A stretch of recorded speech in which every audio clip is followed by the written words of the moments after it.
Justin had always believed that earning a high salary was the key to financial success. At 30 years old, he had a well-paying corporate job, yet he constantly found himself struggling to build real wealth. Each month, his paycheck vanished into bills, lifestyle upgrades, and unnecessary expenses. No matter how much he earned, financial security always seemed just out of reach. Meanwhile, his friend Robert, who ran a small business, lived a life of financial stability and independence.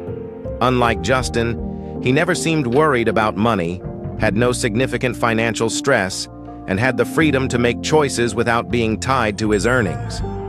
This stark contrast made Justin question his own financial habits. One evening, while discussing their finances, Robert suggested that Justin read The Psychology of Money by Morgan Housel.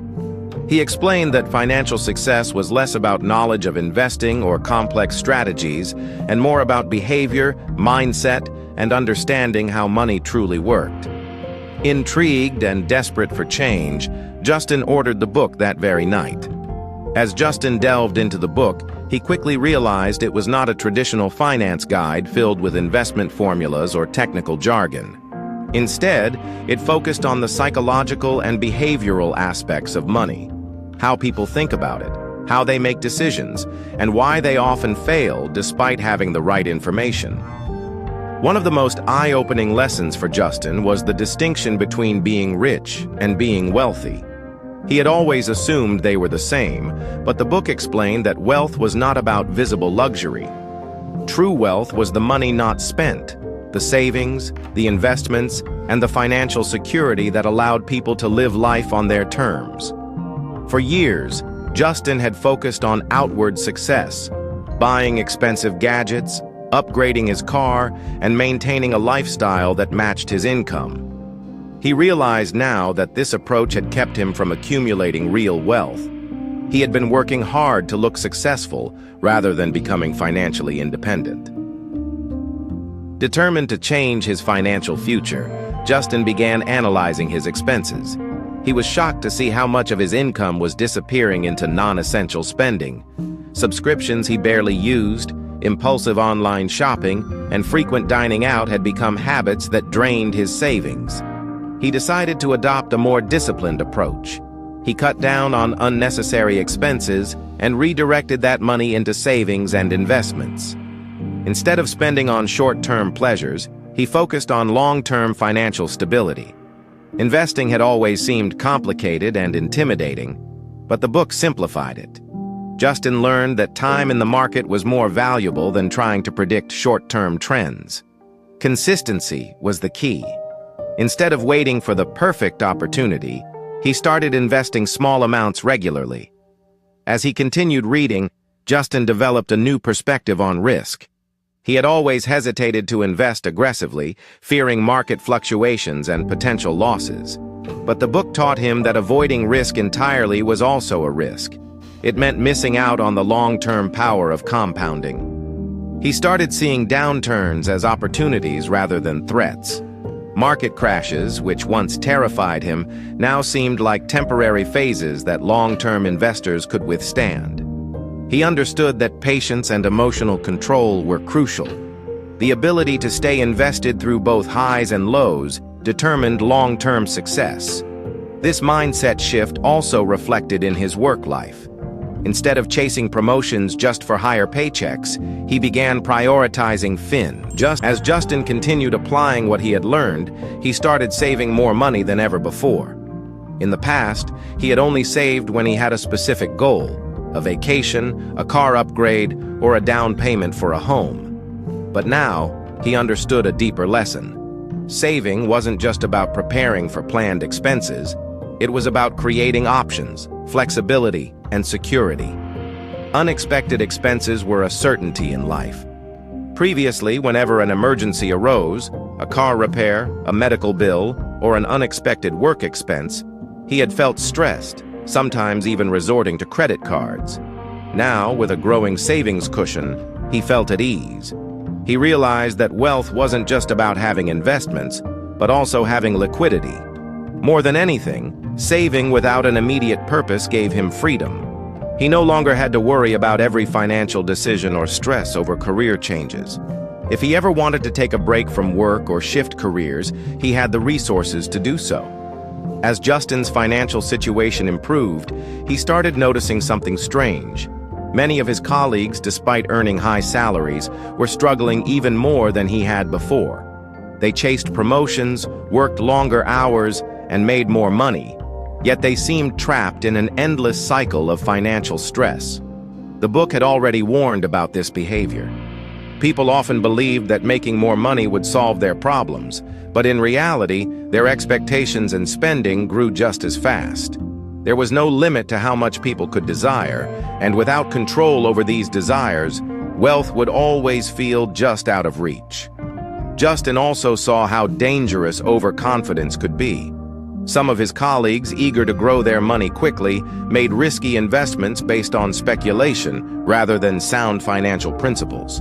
Some tried to time the stock market, while others invested in trendy assets without understanding them. Many of them lost money, and some even went into debt chasing fast wealth. Rather than fall into the same trap, Justin reminded himself of the book's wisdom. Staying humble and patient was key. He didn't need the highest returns. He just needed good, steady returns that compounded over time. One of the most profound lessons Justin learned was the importance of knowing when to stop chasing more. Society constantly pushed the idea that more was always better, more money, more success, more luxury. But in reality, the endless pursuit of more often led people to take unnecessary risks, overwork themselves, and lose sight of what truly mattered. Justin thought about his old habits, working overtime for promotions, upgrading his lifestyle every time his income increased, and constantly striving to match his peers in status. None of it had made him truly happy. Now, he valued stability, time, and freedom over constantly chasing the next big thing. This mindset shift changed the way he worked. Instead of stressing over every corporate ladder climb, he focused on maintaining a sustainable work-life balance. He stopped overcommitting himself and started prioritizing his well-being. Surprisingly, his job satisfaction increased. He performed better, not because he was chasing promotions, but because he genuinely enjoyed his work now that it was no longer tied to his identity. As Justin had successfully built a strong financial foundation, but he knew that maintaining it required discipline. The book had emphasized that getting wealthy and staying wealthy were two different challenges. Many people managed to accumulate wealth only to lose it later due to overconfidence, greed, or careless decisions. With this in mind, he made sure to follow a simple but effective financial strategy: spending less than he earned, saving consistently, and investing wisely. He avoided unnecessary risks, maintained an emergency fund, and stayed committed to his long-term investments. He also understood that luck and risk played a bigger role in finance than people like to admit. Instead of assuming that every financial success story could be replicated, he remained cautious. He diversified his investments, avoided over-leveraging, and focused on financial security rather than chasing high returns.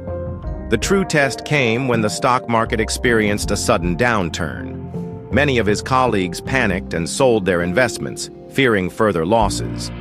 But Justin, remembering what he had learned, stayed calm. He reminded himself that market fluctuations were normal, and wealth was built by staying invested through both good and bad times.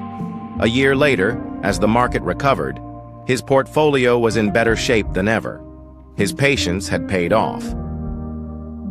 As the years went by, Justin found himself in a position he had never imagined. He was no longer stressed about money. He had built a strong financial foundation, but more importantly, he had developed a healthy relationship with wealth. Financial success was no longer about numbers in a bank account. It was about the choices he could make.